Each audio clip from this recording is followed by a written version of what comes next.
কোটি মুজিবরের থেকে লক্ষ মুজিবরের কণ্ঠস্বরের ধ্বনি প্রতিধ্বনি আকাশে বাতাসে ওঠে রনি। বাংলাদেশ আমার বাংলাদেশ, বাংলাদেশ আমার বাংলাদেশ। বিপ্লব স্পন্দিত বুকে মনে হয় আমি মুজিব, এই থিম নিয়ে পুরো আগস্ট মাস জুড়েই আমরা বিশেষ ইয়াং নাইট করছি এবং আজকে 18 তারিখ এবং 18 দিন ধরে আমরা করলাম অনুষ্ঠান এবং এই অনুষ্ঠানে আমরা এই কদিনেই পুরো এই কদিন যতগুলো ইয়াং নাইট হয়েছে আমরা বাংলাদেশের বিভিন্ন প্রান্ত থেকে এমন সব তরুণদের নিয়ে এসেছি যারা তাদের এলাকার জন্য কাজ করছেন, তাদের প্রতিবেশীর জন্য কাজ করছেন, এলাকার মানুষের জন্য কাজ করছেন এবং এর মাধ্যমে তারা চেষ্টা করছেন পুরো বাংলাদেশের জন্য কিছু করার। এমন কিছু সফল তরুণদের আমরা নিয়ে আসছি স্টুডিওতে। আজকেও আমাদের সঙ্গে এমন একজন আছেন, আমাদের সঙ্গে আছেন মহিদুর রহমান। মহিদুর রহমানের স্টুডিও আপনাকে স্বাগত। আপনি নিশান নামে একটি সংগঠন করেন, নওগাঁ থেকে এসেছেন। আপনার সঙ্গে আলাপ করবো কি বিষয় নিয়ে আলোচনা হয় এবং আরেকটি ব্যাপার, এই অনুষ্ঠানটা সবসময় আমাদের যারা নিয়মিত দেখেন তারা জানেন যে অনুষ্ঠানে আমাদের সঙ্গে প্রতিদিনই একজন স্কাইপে অথবা ভিডিও কনফারেন্সের মাধ্যমে একজন যোগ দেন। আমাদের সঙ্গে আজকেও একজন আছেন,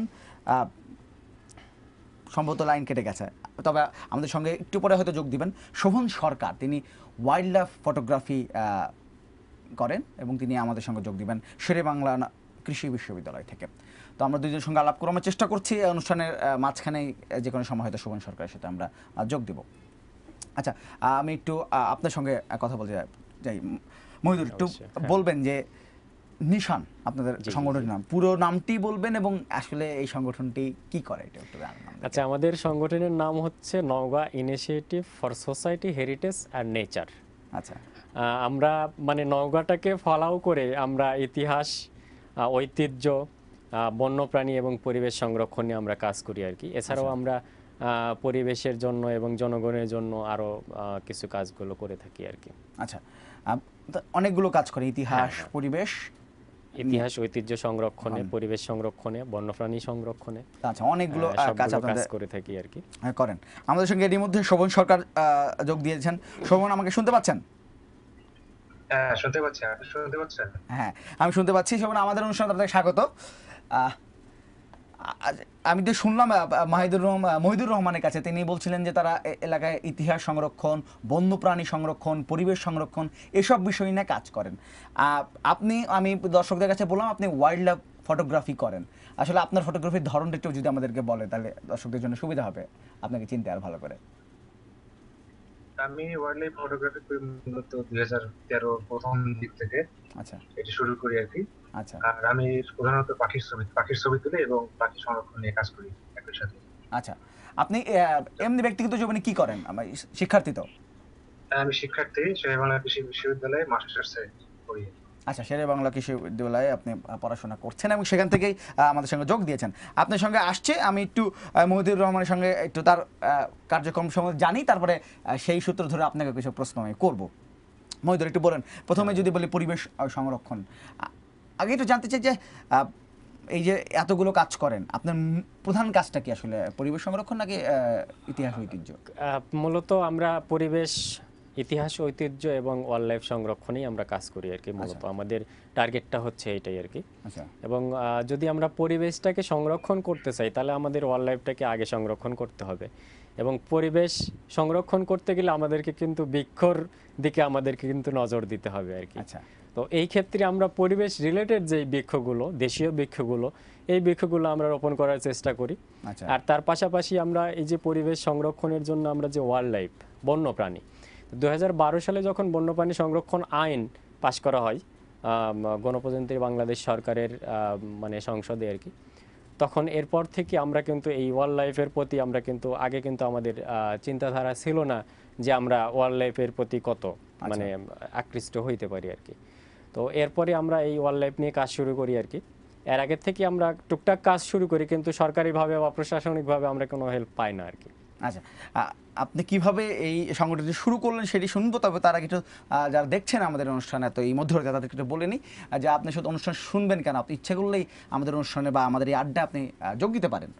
টেলিফোন আমাদের ফেসবুক পেজ কিংবা স্কাইপে যে কোনো এই 3টি মাধ্যমে যে কোনো একটি মাধ্যমে আমাদের সঙ্গে যোগ দিতে পারেন। টেলিভিশন স্ক্রিনে সেই ফোন নাম্বারগুলো এবং ঠিকানাগুলো দেওয়া আছে, নিশ্চয়ই অনুষ্ঠানের মাঝখানে আপনাদেরকে আমার সঙ্গে পাবো। যেটা বলছিলাম মহিদুর রহমান, কীভাবে আসলে শুরু হলো আপনাদের এই নিশান? আমরা চিন্তা করলাম যে আমি প্রথম থেকেই যে মানে পরিবেশের প্রতি একটু দুর্বল ছিলাম আর কি, পরিবেশ নিয়ে কাজ করা, যে আমরা চিন্তা করতেছি যে আপনার এই পরিবেশটা আমাদের কিন্তু দিন দিন মানে বিপর্যয়ের দিকে চলে যাচ্ছে, বিপন্ন হয়ে যাচ্ছে। তো এই পরিবেশটাকে কিভাবে আমরা সংরক্ষণ করতে পারি আর কি। তো ছোটবেলা থেকে আমি গাছ টাছ লাগাইতাম আর কি।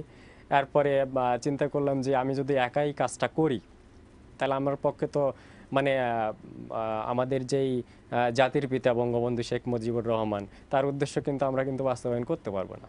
আর এই উদ্দেশ্য বাস্তবায়ন করতে গেলে আমাকে সংগঠিত হইতে হবে। আচ্ছা, তো আমি কয়েকজনকে নিয়ে আমি প্রথমে কাজটা শুরু করি আর কি। এরপরে আস্তে আস্তে আমরা মানে যখন ওই সময় কিন্তু আমরা অনেক বাধার সম্মুখীন হই, প্রশাসনিকভাবে, সামাজিকভাবে, পারিবারিকভাবে, কিন্তু সবভাবে কিন্তু আমরা মানে বাধাগ্রস্ত হইতে থাকি আর কি। তো কখনো কখনো আমি মানে এই কাজ করতে যে আমি কিন্তু ডিমোটিভেট হয়ে যাই যে আসলে এই কাজটা আসলে করব না। এরপরে আমার কিছু মানে অনুপ্রেরণা ব্যক্তি আছে যাদের কাছে আমি ফোন করি বা সাক্ষাতে দেখা করার ফলে কিন্তু আমি তাদের কাছ থেকে অনুপ্রেরণা পাই। আচ্ছা, তো তাদেরকে অবশ্যই আমি স্মরণ করতেছি, যেমন আমার মানে এক বড় ভাই আর কি, মোমিনুল ইসলাম আর কি, তিনি আমাকে বিভিন্নভাবে ফোন দিয়ে বা করে তিনি সহযোগিতা করেন। এরপরে আমার বন্যপ্রাণী, রাজশাহী বন্যপ্রাণী ও কৃষি সংরক্ষণ বিভাগের ডিএফও মোল্লা রেজাউল করিম, ইনারা আমাকে সহযোগিতা করেন আর কি। এরপরে আমার প্রাণীবিদ্যা বিভাগের এবং সাবেক প্রিন্সিপাল আর কি শরীফুল ইসলাম খান, ডক্টর আসফার আহমেদ, ইনি কিন্তু আমাদের বিভিন্নভাবে সহযোগিতা করে থাকেন। এরপরে জাহাঙ্গীরনগর ইউনিভার্সিটির বুলবুল আহমেদ আর কি, ইনিও আমাকে সহযোগিতা করে থাকেন বিভিন্নভাবে পরামর্শ দিয়ে। আচ্ছা, আপনার সাথে একটু আসবো, আমি একটু শোভন সরকারের কাছে ঘুরে আসি। শোভন, শুনতে পাচ্ছেন তো? হ্যাঁ, শুনতে পাচ্ছি। আচ্ছা, আমি জিজ্ঞেস করবো, আপনি যেহেতু কৃষি বিশ্ববিদ্যালয়ে পড়াশোনা করছেন, আপনি কিভাবে আসলে এই ওয়াইল্ড লাইফ ফটোগ্রাফিতে আসলেন, বা শখ থেকে নাকি আসলে কিভাবে আসলেন আসলে? আমি আসলে ছোটবেলায় পাখি দেখতাম, এটা আমার শখ ছিল। আচ্ছা, বাইনোকুলার ছিল, বাইনোকুলার দিয়ে পাখি দেখতাম। পরে কৃষি বিশ্ববিদ্যালয়ে পড়ার সময় এখানে তো আপনি জানেনই যে অনেক গাছপালা থাকে এবং স্বাভাবিকভাবে অনেক পাখি বা মাঝে মাঝে দেখা যায়। এবং এই ক্ষেত্রে পরে আমি 2012 দিকে আসলে আমার ক্যামেরা কেনা হয় এবং আমি ওয়াইল্ড লাইফ ফটোগ্রাফি শুরু করি। এবং এক্ষেত্রে আমার অনুপ্রেরণা আছে অনেকেই, তার মধ্যে যেমন জ্যোতিপুরা ভাই, তারপর সিরাজুল হোসেন ভাই, এনারা তো মানে বিশ্বমানের ছবি তুলছেন ওয়াইল্ড লাইফ। এনারা দেখেই মূলত আমি এদিকে যোগ দেওয়ার ইচ্ছা হয়। আচ্ছা, বাংলাদেশে ইন্টারনেট আসলে মাঝে মাঝে খুবই স্লো এবং মাঝে মাঝে তার ছবিটা আসলে স্টিল হয়ে যাচ্ছে। তারপরে একটু জানতে চাইবো আপনার কাছে, আপনার ছবি এর মধ্যে স্টিল হয়ে গেছে, এখানে হ্যাং হয়েছে। তারপর জানতে চাই, যেহেতু আপনি আছেন, আপনি শব্দ শোনা যাচ্ছে, শোভন, আপনাকে জানতে চাইবো যে আপনি কি ছবি তোলার জন্য বেশিরভাগ সময় ঢাকার বাইরে বা এই বন অঞ্চলে চলে যেতে হয়, নাকি আপনার যেহেতু শেরেবাংলা কৃষি বিশ্ববিদ্যালয়তে প্রচুর পরিমাণে গাছ আছে, মেইনলি ছবি আপনি এখানেই তোলেন? না, আমি মেইনলি এখানেও তুলি, তবে বেশিরভাগ সময় আমার তোলা হয় আমাদের উত্তরবঙ্গ এলাকায়। কারণ শীতের সময় ওদিকে অনেক পাখি পাওয়া যায়। আচ্ছা, এই জন্যই ওদিকে পাখি বৈচিত্র্য অনেক বেশি। আচ্ছা, আচ্ছা, উনি মহিদুর রহমান যেমন পাখি সংরক্ষণে কাজ করছেন বা বন্যপ্রাণী সংরক্ষণে কাজ করছেন, আপনার কি ছবি তুলতে গিয়ে আপনার কি মনে হয়েছে যে আসলে বাংলাদেশে পাখির যে নিরাপত্তা বা সংরক্ষণের অবস্থা এখন কি রকম আসলে? আমার মনে হয় এখন আগের চেয়ে ভালো, কারণ আগে এক সময় ছিল যখন পাখি মেরে খাওয়া হইতো, গ্রামের লোকজন পাখি মেরে খাইতো। কিন্তু আমি যখন ছবি তুলতে যাই, একটু মজার কথা বলি, যখন তারা তো ক্যামেরা কি ওখানে বোঝে না ভালো করে, এবং তারা ভাবে যে পাখি মারতে আসছে, এবং তারা দেখা যায় অনেক সময় তারা বাধা দেয় যে পাখি মারা যাবে না এলাকায়। আচ্ছা, আচ্ছা, পরে বুঝায় বলে যে না, আমি ছবি তুলতে আসছি, তখন তারা মানে এটাতেই বোঝা যায় যে পাখির সংরক্ষণের ব্যবস্থা বর্তমানে ভালো। আচ্ছা, আমি একটু মহিদুরের কাছে আছে, মহিদুর একটু বলবেন যে আমি এই প্রশ্ন জিজ্ঞেস করলাম সুভাষ সরকারের কাছে যে কি অবস্থা বন্য প্রাণীর, ঢাকায় এখন খুব একটা দেখা যায় না যে পাখি মেরে পাখি খাওয়া, কিন্তু আসলে আপনারা নওগাঁ থেকে এসেছেন, জি জি জি। ওই এলাকার অবস্থা যদি জানতে চাই, মানে আগে অবস্থানটা অনেক বেশি ছিল, তারা পাখি প্রভাবশালী, বিশেষ করে যারা সমাজের প্রভাবশালী ব্যক্তি তারাই কিন্তু পাখিগুলো মেরে খায়। কিন্তু এখন আপনার 2012 সালের পর থেকে 13-14 এই 2 বছরে কিন্তু আমরা মোটামুটি ডেভেলপ করতে পারছি আর কি।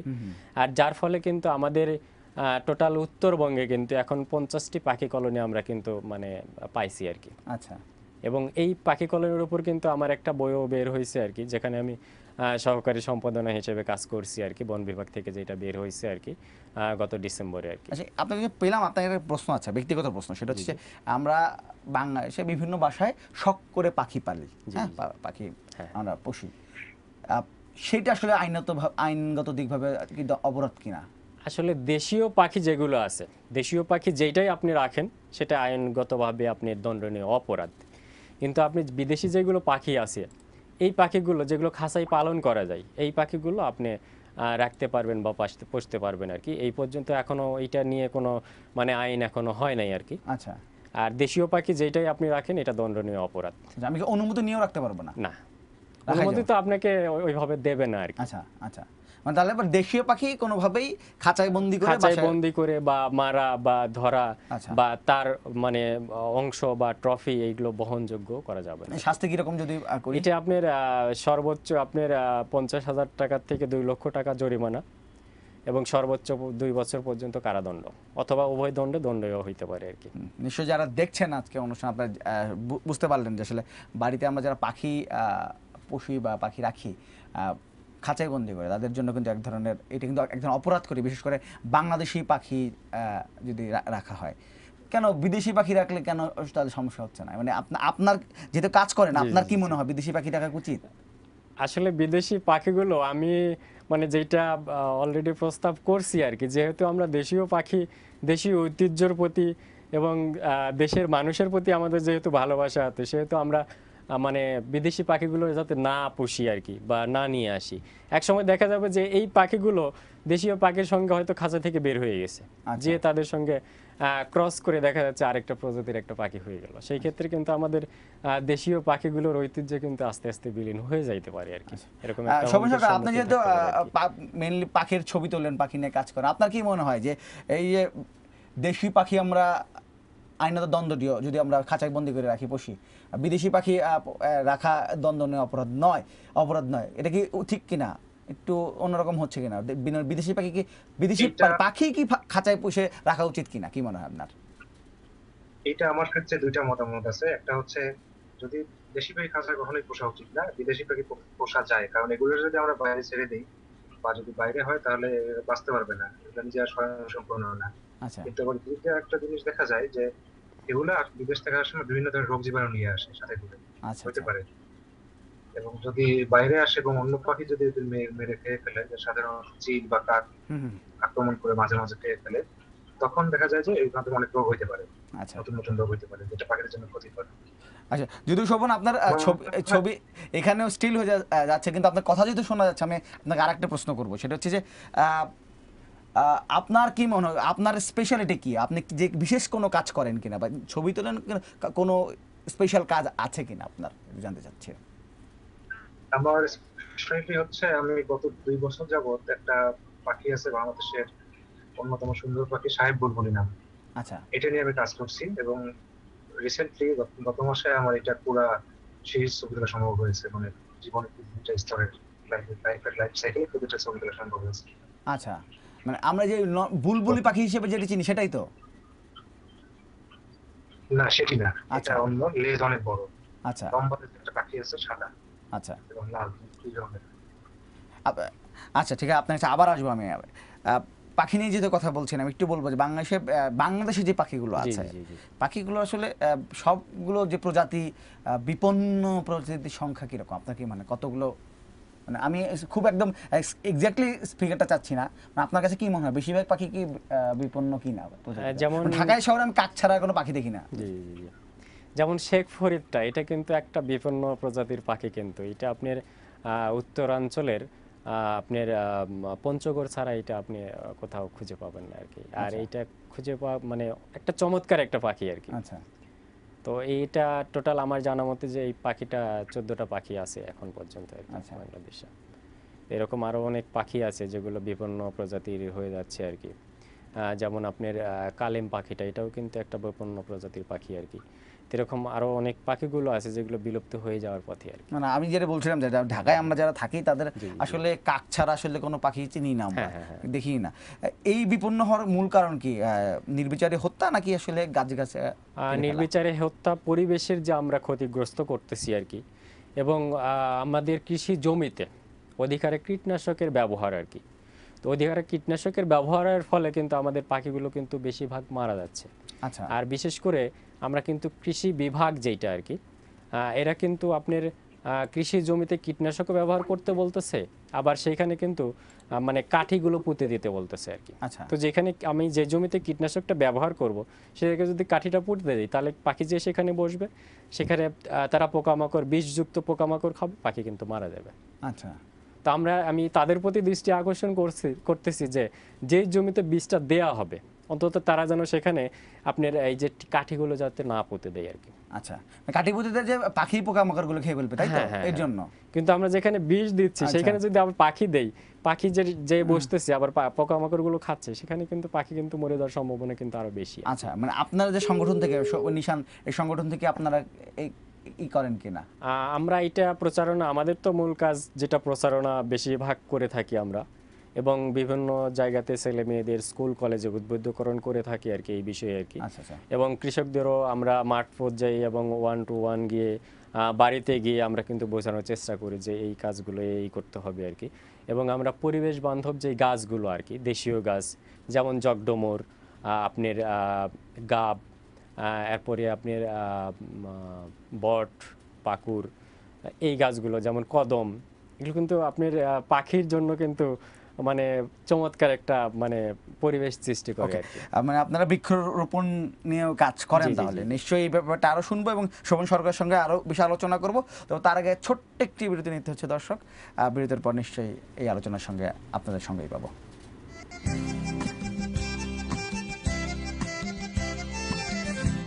শোনো একটি মুজিবরের থেকে লক্ষ মুজিবরের কণ্ঠ স্বরের ধ্বনি, প্রতিধ্বনি আকাশে বাতাসে ওঠে রনি।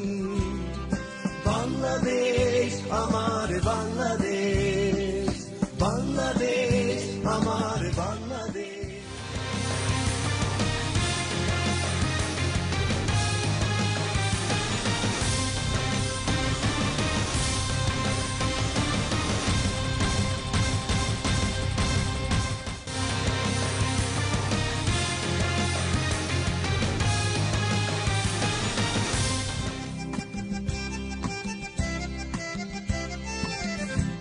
শোনো একটি মুজিবরের থেকে লক্ষ মুজিবরের কণ্ঠ স্বরের ধ্বনি, প্রতিধ্বনি আকাশে বাতাসে ওঠে রনি।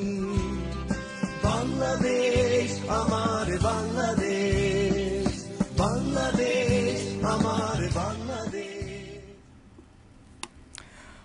দর্শক, বিরতির পর আবার আমন্ত্রণ ইয়াংনেট অনুষ্ঠানে। বিরতির সময় আমি একটি বিবিসি অনলাইনে একটা খবর পড়ছিলাম, 9 আগস্টের একটা খবর। সেখানে বলছে যে সুন্দরবনের বাংলাদেশের অংশে সর্বশেষ যে বাঘ শুমারি হয়েছে বা বাঘ জরিপ হয়েছে, সেখানে বলা হচ্ছে বাংলাদেশ অংশে বাঘ আছে 106টি এখন। কিন্তু এর আগের যে জরিপটি চালানো হয়েছিল তখন বলা হচ্ছে যে 400 থেকে 450টি বাঘ ছিল। এবং চোরাকারবারিরা বিভিন্নভাবে বাঘ শিকার করছে এবং বলা হচ্ছে প্রতি বছর গড়ে প্রায় প্রতি বছর গড়ে প্রায় 5টি করে বাঘ শিকার হচ্ছে। এই কারণে বাঘের সংখ্যা কমে যাচ্ছে। মানে বাংলাদেশের বন্যপ্রাণী যে কী পরিমাণ বিপন্ন বোঝা যাচ্ছে আসলে। দর্শক যারা দেখছেন অনুষ্ঠান তাদের আরেকটু বলে নিই যে আমাদের সঙ্গে আছেন মহিদুর রহমান। তিনি নিশান নামে একটি সংগঠন পরিচালনা করছেন, যেটি বন্যপ্রাণী, পরিবেশ সংরক্ষণ, নদী দূষণ সংরক্ষণ, এই নানা ধরনের কাজ করছেন। তারা সে নওগাঁ থেকে, এবং আমাদের সঙ্গে স্কাইপে যোগ দিয়েছেন শোভন সরকার। তিনি ওয়াইল্ড লাইফ ফটোগ্রাফি নিয়ে কাজ করছেন। এখন পাচ্ছি যে ছবি অনেক পরিষ্কার এসছে। নিশ্চয়ই বারবার এই ইন্টারনেটের স্লো কারণে ছবি আটকে যাচ্ছিল, আশা করছে এখন আর হবে না। মহিদুর, আপনি এটা জানতে চাইবো যে আপনারা নদী দূষণ নিয়েও কাজ করেন, বৃক্ষরোপণ নিয়ে কাজ করেন, কী ধরনের কাজ করেন? বৃক্ষরোপণ যাতে আমরা দেশীয় বৃক্ষরোপণ করি, যেমন ইউক্যালিপটাস এবং আকাশমণি বৃক্ষ, এটা কিন্তু আমরা পরিবেশের জন্য কিন্তু মানে ক্ষতিকর আর কি। আচ্ছা, যেমন ইউক্যালিপটাস গাছটা কিন্তু আমাদের কিন্তু প্রচুর পানি শোষণ করে আর কি, এবং এইটা কিন্তু মরুভূমির দেশের কিন্তু গাছ এগুলো। আচ্ছা, তো আমরা এই গাছগুলো কিন্তু পাখি বসবাস করে না, এবং আপনার অ্যাজমা তৈরি এবং শ্বাসকষ্টের জন্য কিন্তু এই গাছটা ব্যাপক মানে আমাদের জন্য ক্ষতি করে আর কি। তা আমরা মূলত যেটা প্রচারণা চালাই এবং নিজেরাও রোপণ করি আর কি বিভিন্ন জায়গাতে, দেশীয় বৃক্ষগুলো যেমন আপনার গাব, নিম, তিতুল, ছাইতন, সরই, এই গাছগুলো, আরও দেশীয় যেই গাছগুলো আছে এই গাছগুলো আমরা রোপণ করার মানে উদ্বুদ্ধকরণ করি, যেটা পরিবেশ এবং পাখির জন্য মানে ভালো হয় আর কি। আচ্ছা, শুনলাম। এবার একটু শোভন সরকারের কাছে যাই। শোভন সরকার, আপনাকে জানতে চাইবো, আপনি তো ওয়াইল্ড লাইফ ফটোগ্রাফি করেন, কি মনে হয় বাংলাদেশের দেশীয় পাখির অবস্থা আসলে কি রকম? দেশীয় পাখির অবস্থা এখন আগের চেয়ে ভালো। মাঝখানে অনেক কমে গিয়েছিল, কিন্তু এখন হঠাৎ করে দেখা যাইতেছে, যেমন আগে শকুন দেখা যেত না মাঝে মাঝে, আচ্ছা, এখন মাঝে মাঝে উত্তরবঙ্গে শকুন দেখা যায়। আচ্ছা, এবং আপনি জানেন হয়তো রেমা কালেঙ্গায় শকুন সংরক্ষণ নিয়ে কাজ চলতেছে। আচ্ছা, এটা সাদা শকুন যেটা বলা হয়, হোয়াইট রামপালচার। এবং শকুন তো মাঝখানে মনে হয় কমে যায়, অনেক আন্দোলন হয়েছে, যারা পরিবেশ আন্দোলনও করেছেন, পরিবেশ আন্দোলন করা হয়েছিল, এবং এই কারণে সুফল পাওয়া যাচ্ছে তাহলে এখন মাঝে মাঝে দেখা যাচ্ছে। কারণ আগে যে পারভারটার কারণে শকুন মারা যেতেছিল ঘাসে দেওয়ার ফলে, সেটা এখন সরকার ব্যান করে দিয়েছেন, এবং এই জন্য হয়তো আবার নতুন করে দেখা যাচ্ছে। আচ্ছা, ঢাকা, আমি ঢাকার প্রশ্ন করবো, আমরা যারা ঢাকায় থাকি তারা তো, এই যে আমি এর আগেও বলছিলাম, কাক ছাড়া আসলে অন্য কোনো পাখি এখনো চোখেই পড়েন না, দেখি না, মনেই নেই যে পাখি কি ধরনের পাখি হয় আসলে বাংলাদেশের, মানে এটার কি অবস্থা ঢাকা শহরে কেন পাখির সংখ্যা কমে যাচ্ছে? ঢাকা শহরে পাখি আছে, কিন্তু সংখ্যায় কম পরিমাণে, এই জন্য হয়তো আমাদের চোখে পড়ে না। আচ্ছা, একটা উদাহরণ দিই, আমাদের ক্যাম্পাস তো ছোট, বড় না, তারপরেও আমি এখানে 60 প্রজাতির পাখির ছবি তুলতে সক্ষম হয়েছি। আচ্ছা, আচ্ছা, ওয়াইল্ড লাইফ ফটোগ্রাফি নিয়ে আপনার পরিকল্পনা কি আসলে, কি করতে চান এটা নিয়ে সামনে? আপনাদের শিক্ষার্থী যখন পাস করবেন বা এরকম করবেন, আসলে পরিকল্পনা সামনের দিকে কি করতে চান? সামনের দিকে আমি চাই যে ভালো ছবি তুলি, এবং এটা দেখে মানুষজন এই যে আসল সৌন্দর্য সম্বন্ধে জানুক এবং বুঝতে পারুক যে আসলে এটা থাকলে প্রকৃতি আসলে সুন্দর হয়, সুন্দর দেখায়। এটা খাঁচায় রেখেছে, আচ্ছা, মুক্ত অবস্থা থেকে তাহলেই অনেক ভালো হয়। আচ্ছা, আচ্ছা, ওয়াইল্ড লাইফ ফটোগ্রাফি যে যারা শখ আছে বা যারা করতে চান, কি মনে, খুব ব্যয়বহুল কিছু এমন একটা? ব্যয়বহুল, একদম কম ব্যয়বহুলও না, কিন্তু সম্ভব চাইলে। এখন অনেক ক্যামেরা লেন্স এগুলোর দাম অনেক কমে গিয়েছে। আচ্ছা, আমার মনে হয় যে সম্ভব। লেন্সের দাম অ্যাটলিস্ট 15,000 টাকা হলেই চলে, কাজ চলার মতো পাওয়া যায়। ওকে, নিশ্চয়ই যারা শুনছেন এবং যাদের এরকম বন্য প্রাণী নিয়ে ফটোগ্রাফি শখ আছে বা পশু পাখি নিয়ে, তারা নিশ্চয়ই শোভন সরকারকে দেখে উৎসাহিত হবেন। মহিদুর, আপনার কাছে জানতে চাইব, আপনারা অনেক কাজ করেন, তার মধ্যে আরেকটি কাজ হচ্ছে নদী সংরক্ষণ। কি ধরনের কাজ একটু বলবেন? যেমন এইটা আমাদের নদীতে যে মানে প্রতি বছর কিন্তু ময়লাগুলো ফেলে আর কি বিভিন্ন এলাকার লোকজন। এরপরে বিশেষ করে আমাদের যে জয়পুরহাট, উত্তরবঙ্গে যে জয়পুরহাট চিনির মিলটা আছে, এখান থেকে কিন্তু প্রতি বছর তারা গাঁটটা ফেলে দেয় আর কি। তো এটা যদি প্রসেসিং করা হয়, আর যেই সময় গাঁটটা ফেলে, যেই সময় আপনি মাছের প্রজনন, সেই সময় কিন্তু তারা এই চিনি মিলের গাঁটটা ফেলে দেয় আর কি। আর যার ফলে যে নদীর যে জীববৈচিত্র্যগুলো এবং এই জীববৈচিত্র্যগুলো নষ্ট হয়ে যায়, বিশেষ করে জেলে সম্প্রদায় যারা, এরা কিন্তু বিশেষভাবে ক্ষতিগ্রস্ত হয় আর কি। তো এটা নিয়ে আমরা ব্যাপক হারে মানববন্ধন করি, বিভিন্ন সংগঠনকে সম্পৃক্ত করে আমরা কিন্তু মানববন্ধন ইতিমধ্যেই আমরা কিন্তু 2 থেকে 3 বার করছি। একটা ফোন আছে, ফোন নিয়ে আপনাদের সঙ্গে আবার আসছি। হ্যালো, আসসালামু আলাইকুম। আসসালাম ভাই, কে বলছেন, কোথা থেকে বলছেন? হ্যালো, মহিদুর ভাইয়ের সঙ্গে একটু কথা বলতে চাই। আমি পলক। জি পলক, আপনি কোথা থেকে বলছেন? হ্যালো হ্যালো হ্যালো ভাই, ভালো আছেন? হ্যাঁ, ভালো আছে। একটু পরিচয়টা দেন। পলক ভাই, আপনি কোথা থেকে বলছেন একটু বলবেন? নওগাঁ থেকে পলক ভাই। আচ্ছা, নওগাঁ থেকে বলছেন? নওগাঁ থেকে পলক না? হ্যাঁ হ্যাঁ বলছেন। ঠিক ঠিক, আপনার প্রশ্নটি বলেন। হ্যালো, লাইনটি কেটে গেছে, নিশ্চয়ই আবার চেষ্টা করবেন পলক ভাই, নিশ্চয়ই আবার যোগ হলে আপনার প্রশ্নটি আমি মহিদুর রহমানকে দেব। বলছিলেন যে নদীর সংরক্ষণ নিয়ে আপনারা কাজ করেন। এই নদী আসলেই সবসময় নদী দখল নিয়ে একটি ব্যাপার আসে। জি জি, আপনারা কি দেখেছেন এই নদী দখল নিয়ে প্রভাবশালীদের? আসলে বিশেষ করে আমাদের নওগাঁতে যেই মানে ছোট যমুনা নদীটা আছে আর কি, এখানে কিন্তু আমাদের সুন্দর একটা পরিবেশ ছিল এই নদীর ধার দিয়ে বৈকালে এবং সন্ধ্যার সময়, তারপরে সকালে বিভিন্ন লোকজন কিন্তু এই হাঁটে যাওয়া চলাচল করতো আর কি। কিন্তু এখন কিন্তু এই প্রভাবশালী লোকের ফলে কিন্তু এই জায়গাগুলো কিন্তু দখল করে ফেলছে আর কি। আচ্ছা, এখন কিন্তু হেঁটে যাবেন এরকম কিন্তু পরিবেশ নেই, একটা লোক যে যাবে এরকম কিন্তু পরিবেশ নাই। আচ্ছা, দখল করে ফেলেছে। দখল করে ফেলছে। আমরা বুড়িগঙ্গার পাশে আশেপাশে যা দেখি ওখানে অবস্থায়। হ্যাঁ হ্যাঁ হ্যাঁ। তো অচিরে যদি এটা যদি উচ্ছেদ না করা হয়, এটা যদি সঠিক ব্যবস্থাপনা যদি না করা হয়, তাহলে কিন্তু আমাদের কিন্তু বুড়িগঙ্গার চেয়েও কিন্তু আমাদের ভয়াবহ অবস্থা কিন্তু হয়ে যাবে। আচ্ছা, আর আমাদের কিন্তু আগে শহরগুলো গড়ে উঠছে কিন্তু নদী কেন্দ্রিক। হ্যাঁ হ্যাঁ অবশ্যই। তো আমাদের এই নদীটাকে যদি রক্ষা করতে না পারি, এখানে কিন্তু আমাদের কিন্তু ঐতিহ্য, ইতিহাস এটা কিন্তু বিলীন হয়ে যাবে। আমাদের যে বঙ্গবন্ধুর যে স্বপ্ন, এটা কিন্তু আমরা আসলে বাস্তবায়ন করতে পারবো না। কিন্তু আপনারা তরুণরা যেহেতু আছেন, নিশ্চয়ই এই স্বপ্ন বাস্তবায়ন করতে পারবেন। শোভন, আপনার কাছে একটু জানতে চাই, আপনি ওয়াইল্ড লাইফ ফটোগ্রাফি করছেন, পড়াশোনা করছেন, কতটা পরিবার থেকে বলবো এবং আপনাদের শিক্ষার্থী বা আশেপাশে যারা আছেন, শিক্ষক যারা আছেন, কতটা সহযোগিতা পান এবং কতটা অসহযোগিতা পান, কি মনে হয়? প্রথম অবস্থায় যখন শুরু করি তখন অনেক জায়গা থেকেই সহযোগিতা সেই অর্থে পেতাম না।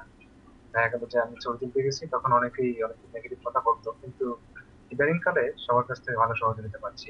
আচ্ছা, পরিবার থেকেও পাচ্ছি এবং আমাদের শিক্ষকদের কাছ থেকেও পাচ্ছি। আপনাদের কি এরকম সংগঠন আছে যারা ওয়াইল্ড লাইফ ফটোগ্রাফি করেন? ঢাকা শহরে এরকম সংগঠন আছে? হ্যাঁ, এরকম সংগঠন আছে অনেকগুলো, যেমন বার্ড নিয়ে কাজ করেন বার্ড বাংলাদেশ আছে, তারপর wild life photography society Bangladesh, এরা আছে, এরা কাজ করেন এবং রিসেন্টলি ভালো ভালো কিছু ফটোগ্রাফার ভালো ভালো ছবি তুলতেছে। আচ্ছা, আমাদের সময় একদম শেষ হয়ে এসছে। মহিদের শেষবারের মতো আপনার কাছে এসছে, আপনার কাছে জানতে চাইবো যে আপনারা যে কাজগুলো করেন সেই কাজগুলো নিশ্চয়ই এটা অর্থনৈতিকভাবে লাভবানের জন্য না, সামাজিক দায়বদ্ধতা থেকে করেন এবং আপনারা পুরস্কারও পেয়েছেন। জি, কি পুরস্কারটা? এটা আমি জয় বাংলা ইউথ অ্যাওয়ার্ড আর কি, যেটা আপনার সিআরআই এবং ইয়াং বাংলা থেকে যেটা আমাদেরকে দিয়েছে আর কি। আচ্ছা, আরেকটা যেটা পেয়েছি সেটা হলো যে Bangabandhu award for wildlife conservation আর কি। আচ্ছা, যদি এই যে আপনি এই যে ওয়াইল্ড লাইফ সংরক্ষণের জন্য আপনি পুরস্কার পেয়েছেন, আপনার কাছে শেষবারের মতো জানতে চাইবো পরামর্শ, আপনার কোনো পরামর্শ আছে কিনা বন্য প্রাণী সংরক্ষণ, পরিবেশ সংরক্ষণে? বন্যপ্রাণী সংরক্ষণের জন্য আমরা যে প্রত্যেকেরই উচিত যে বন্যপ্রাণী আইনের প্রতি শ্রদ্ধাশীল হয়ে, বর্তমান সরকারে যে আইনটা করছে এর প্রতি শ্রদ্ধাশীল হয়ে এটা আমাদেরকে ফলো করতে হবে। আর বিশেষ করে আমরা যেই ইয়ার গান যেটা আছে, এটা অবশ্যই যে বন্যপ্রাণী সংরক্ষণ আইনে কিন্তু এটা ব্যান করা আছে। তো আমি সরকারের প্রতি আমি অনুরোধ জানাচ্ছি যে এই ইয়ার গানটা যাতে ব্যান করা হয় আর কি, এবং পাঠ্যপুস্তককে যাতে এই আপনার বন্যপ্রাণী সংরক্ষণের আইন এবং বন্যপ্রাণী এবং পরিবেশ সম্বন্ধে সঠিকভাবে তুলে ধরা হয়, তাহলে কিন্তু আমাদের ছোট কাল থেকেই কিন্তু আমরা বন্যপ্রাণী এবং পরিবেশের প্রতি আমরা কিন্তু একটা শ্রদ্ধাশীল হব। শোভন সরকার, আপনার কাছে এই পাখি সংরক্ষণ ও পাখি নিরাপত্তা দেওয়ার জন্য কোনো পরামর্শ আছে কিনা, ছোট্ট করে জানতে চাইব। আমি যেহেতু ছবি তুলি, অতএব আমি ফটোগ্রাফারদের বলছি যে অনুরোধ এটা যে আমরা ছবি তুলি কিন্তু যেন পরিবেশের ক্ষতি না করি। আচ্ছা, পাখিটার যেন কোনো ক্ষতি না হয়। হয় কি পাখির ছবি তোলার সময় হয় ক্ষতি? হ্যাঁ, এটা ক্ষতি হয়। অনেকেই দেখা যায় যে পাখির গাছের ডাল ভেঙে কাছে যাওয়ার জন্য বা ক্লিন ছবি তোলার জন্য পাখি মাঝে মাঝে তোলে। আচ্ছা, বুঝতে পারছি। নিশ্চয়ই আপনাদের অনুরোধ যারা শুনছেন তারা নিশ্চয়ই শুনেছেন। আমাদের সময় আসলে শেষ হয়ে গেছে, বিদায় নিতে হবে, নাহলে আপনাদের সঙ্গে আরও আসলে জমি আড্ডা দেওয়া যেত। তো আমাদের সঙ্গে যোগ দিয়েছেন মহিদুর, আপনাকেও ধন্যবাদ, এবং এত কষ্ট করে শোভন আপনি অনেক রাতে আমাদের সঙ্গে যোগ দিয়েছেন, আপনাকেও অনেক ধন্যবাদ। আর দর্শক যারা দেখলেন অনুষ্ঠান, নিশ্চয়ই দুইজনের কথা শুনেছেন, এবং একটি অনুরোধ আমাদের কাছে থাকবে, এই মহিদুর রহমানের মতো বা কিংবা শোভন সরকারের মতো আপনারাও আমাদের পরিবেশকে ভালোবাসবেন, বন্যপ্রাণীকে ভালোবাসবেন, এবং এই যে জীব হত্যা যেটা আমরা করি কারণে অকারণে নানা কারণে আমরা দেখা জীব হত্যা করে ফেলছি, সেটি যেন না হয়, ময়লা আবর্জনা আমরা ফেলছি এবং পরিবেশ কোনোভাবে নষ্ট করব না, এবং আমাদের বন্যপ্রাণী আমরা সংরক্ষণ করব। এই আমাদের শপথ আজকের দিনে। নিশ্চয়ই আপনারা ভালো থাকবেন, সুস্থ থাকবেন, এবং আগামী অনুষ্ঠানে নিশ্চয়ই আমাদের সঙ্গে যোগ দেবেন। বিদায়, ধন্যবাদ।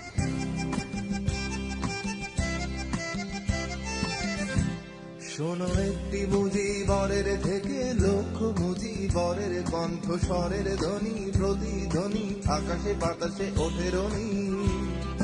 বাংলাদেশ আমার বাংলা।